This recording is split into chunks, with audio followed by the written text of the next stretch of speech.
వెనకాల చూసారా ఒక కారు మీద సెటప్ ఇదంతా. వాళ్ళని స్టార్మ్ చేజర్స్ అంటారనమాట.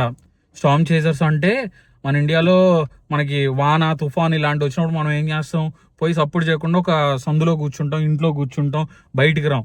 ఇక్కడ ఏంటంటే టోర్నాడోస్, తుఫాన్లు లేదా పెద్ద పెద్ద స్టార్మ్స్ అలాంటివి షూట్ చేయడం ఒకరికి హాబీ అనమాట. అలాంటి వాళ్ళు ఇలాంటి పెద్ద పెద్ద కార్లు పైన సెటప్ ఇదంతా పెట్టుకొని అవి షూట్ చేసి యూట్యూబ్లో పెడతా ఉంటారు. ఎవరికైనా కుదిరితే యూట్యూబ్లో స్టార్మ్ చేజర్స్ అని చెప్పి టైప్ చేసి చూడండి, చాలా వీడియోలు ఉంటాయి. ప్రాబబ్లీ వాళ్ళు అదే చేస్తూ ఉంటారు. నేను లోపలికి వెళ్ళి చూశాను, ఆయన అడిగాను. సో అతను నో పర్లేదు వెళ్ళి రికార్డ్ చేసుకో పర్లేదు అని అన్నాడు. నేను వాళ్ళ ఎక్విప్మెంట్ ఒకసారి చూపిస్తా. అది ఇన్స్టా 360 అనమాట. సక్షన్ కప్ తోటి మౌంట్ చేసి పెట్టాడు. లోపల కెమెరాస్ ఇవన్నీ పెట్టుకున్నారనమాట, షూట్ చేసి ఇన్స్టాగ్రామ్లో పోస్ట్ చేయడానికి. అదే చెప్తున్నాడు ఆయన.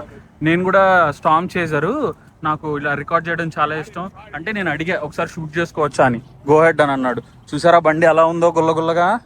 ఇలానే నడపాలి. మంచి బ్రాండ్ జిఎంసి. చూసారా యాంటీనాలు ఇవన్నీ. Yep, he's the guy. Thank you, sir. Hey, you're very welcome. Take care. Thank you.